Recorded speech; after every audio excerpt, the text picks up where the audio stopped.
Hi, this is Dominic Cianciolo. I'm the story and voiceover director for NetherRealm Studios. Today, we're going to be talking about Mortal Kombat 11 and Mortal Kombat 11 Aftermath, and looking at how we put together our time-traveling narrative that merges the past of Mortal Kombat with the present of Mortal Kombat, and allows it just to honor the entire history of the franchise. The original Mortal Kombat story was a smaller affair. It revolved around a small number of warriors who were in an exclusive tournament that was fought to determine the fate of the universe.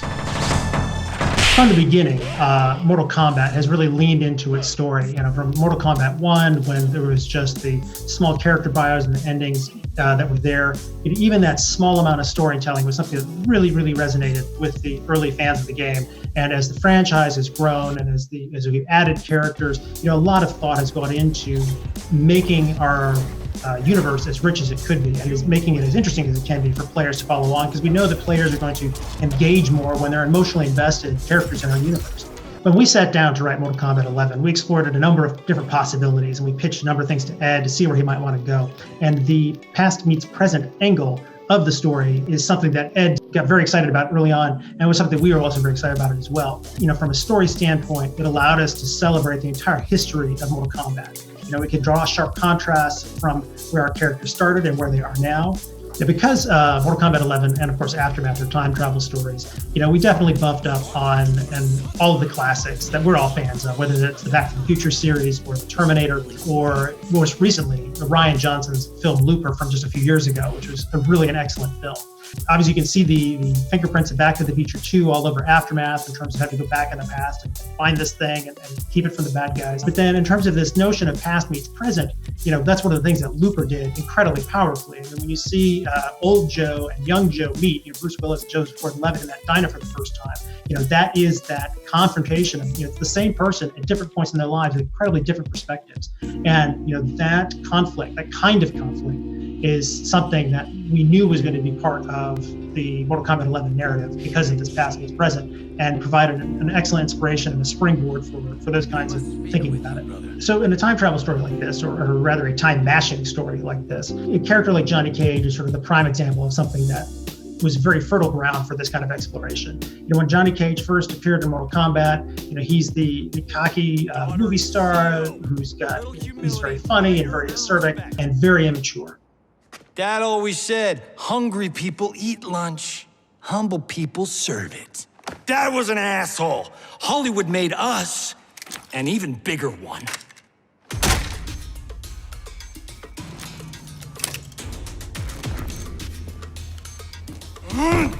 Yeah! And then as we began that story again in the reboot of Mortal Kombat, and then took him into Mortal Kombat X, we got to sort of push him 25 years into the future at that point and see what an older, wiser, more mature Johnny Cage looks like and how he's going to behave.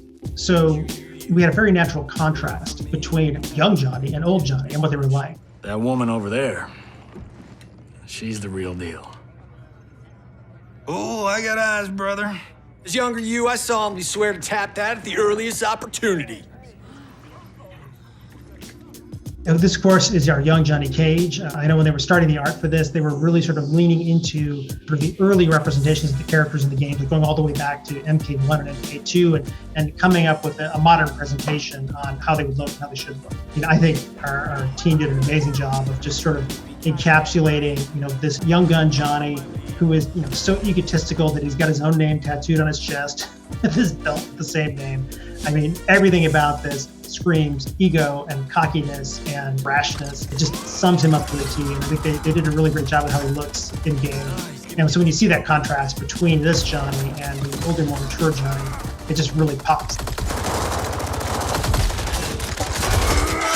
When we were able to take the older Johnny, the older, wiser Johnny, and force him to be back in place with this younger version of himself, a version of himself he's probably wanted to forget even existed, or maybe wasn't as bad as he thought it was, to come together and to deal with that. It just provided a natural conflict where our old Johnny almost becomes a surrogate dad for young Johnny, and trying to get him to sort of man up and be the guy that he knows that he should be now that he's got a lot more years under his belt. This is, of course, our present-day Johnny Cage, who still has an attitude, hence the extended middle finger. But, you can see just how much he's grown up. His palette is much more muted. His clothes are more practical than his younger counterpart. And you don't have all of the self-aggrandizing, Johnny Cage elsewhere. He is letting his actions speak louder than his attire these days. And it shows up everywhere in his entire costume. As we're looking at what an older Johnny would be like, what he would be like as a dad, what is going to be a more interesting experience to show?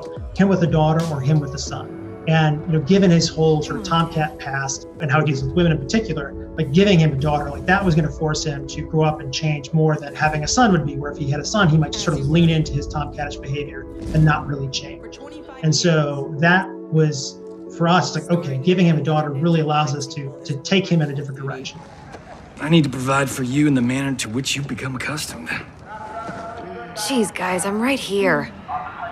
Originally in the story development of Mortal Kombat 11, this notion that Kronika had multiple timelines and that she had no sort of noodling on timeline and timelines of fate between each iteration wasn't part of the original story. It really was just one timeline that we were restarting. But as we were looking at how we wanted to deal with the conflict between Liu Kang and Raiden and this transition of what we call light Raiden or normal Raiden into dark Raiden over the course of the story, we sort of realized it's like, wait a minute, as we look at the last several games and even prior to the modern story mode era, there are so many times where Liu Kang and Raiden have been come in conflict with each other, and like they're fighting over themselves fighting over what the fate of the realms might be. And so, it is always an odd thing when you have two heroes sort of come to blows over something that's very important like that, this sort of mini Mortal Kombat Civil War.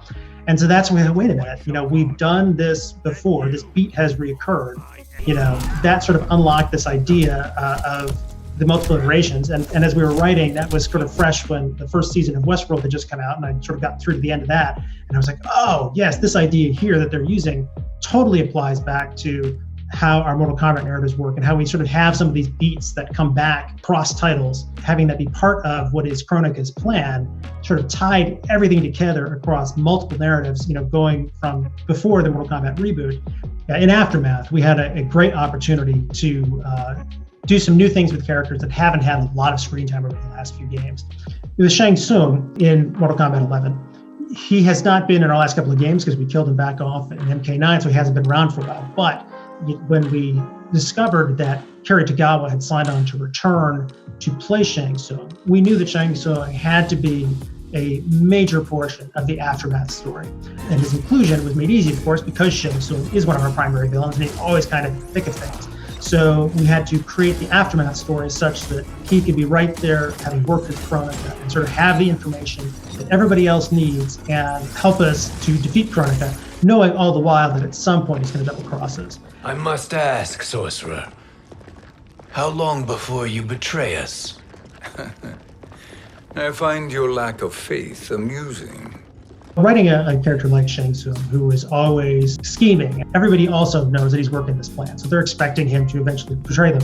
Writing a character like that is interesting because you always have to give just enough, rope for the audience, enough rope for the characters, for Shang Tsung to believe that he can be trusted. Like at each of these moments, that okay, we'll go further. And so what he's doing basically is he's playing this long con, and he's getting people to just trust him enough to get him to this next stage until he reaches the point where he doesn't need anybody's trust anymore, and then he can flip on it.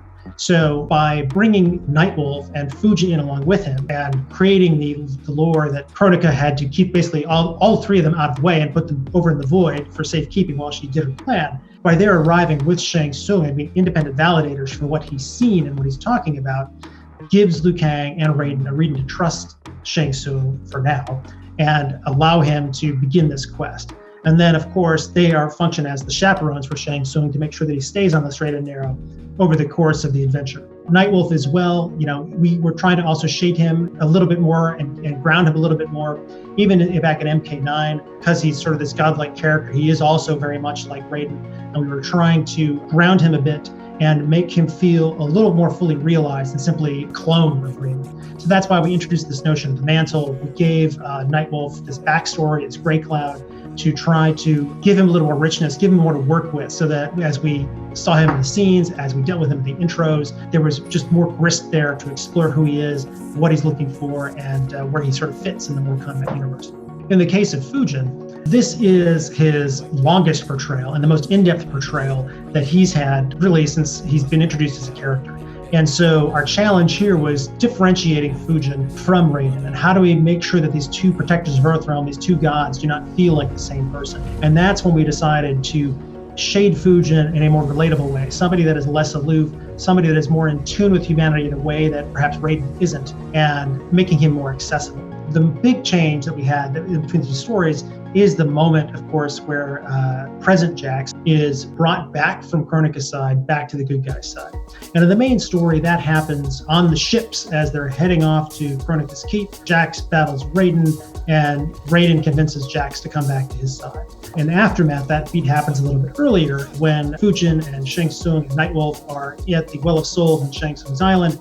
They encounter present Jax, and Fujin is the one to bring present Jax back. Now, the content of the conversation is a bit different in terms of how each is trying to bring Jax back. Fujin's focuses much more on his empathy for Jax in that situation. You're a god. Ain't no way you get how this feels. You know the only time Raiden and I ever fought? When I left the Sky Temple to live among humans. And not only do you see that present in the dialogue, but you also see it in the physical blocking. In the blocking for the Raiden and Jax beat, Raiden is standing over Jax as Jax is sort of on the ground. Fujin, on the other hand, when he goes to bring Jax back to the fold, he goes down next to Jax. He goes down on one knee. He brings himself down to Jax's level. That gives us this great contrast between how Raiden deals with people and how Fujin deals with people, and allowed us to take an entirely different tack in that conversation, how Fujin is recruiting Jax. And I mean, of all the moments that sort of differ between the main story and aftermath story, that's the biggest one. And I think it's an incredibly powerful moment because we get to see not only this difference between Fujin and Raiden, but also really get to see Fujin's heart in a way that has not been exposed in any Mortal Kombat to date. And it was great to be able to plumb that depth. If we start talking about Mortal Kombat 11 and the legacy that this story has, I think what we want to hope for is that it really has sort of encapsulated the entire history of Mortal Kombat up to this point, being true to where we have been and showing a really strong sense of present of where Mortal Kombat is, and also pointing away towards where Mortal Kombat might go in the future. It has been tremendous for us, given just how well the game has been received, to be able to have the chance to do this, and we hope that this is what's going to stick in people's minds going forward.